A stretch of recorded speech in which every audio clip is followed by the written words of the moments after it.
మెదక్ జిల్లా గుండ్రెడ్డిపల్లిలో ఒక నకిలీ బాబా దుర్మార్గం బయటపడింది. గుప్త నిధులు పెళ్లి పేరుతో ఒక కుటుంబాన్ని నిండా ముంచేశాడు ఆ దొంగ బాబా. జన్మ సార్థకం కావాలంటే పూజించుకో, పెళ్లి చేసుకో అంటూ ఒక యువతికి గాలం వేశాడు. గుప్త నిధుల వెలికి తీస్తాను అంటూ ఆఫర్ ఇచ్చాడు. ఆ నకిలీ బాబాను నమ్మి యువతినిచ్చి పెళ్లి చేసి మోసపోయింది ఆ కుటుంబం.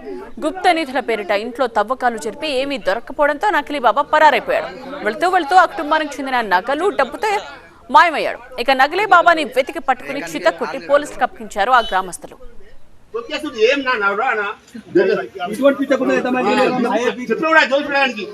జోలికి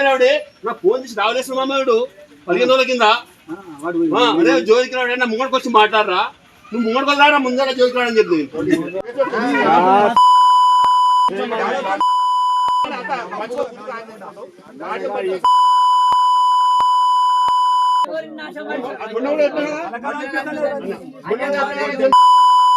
నేను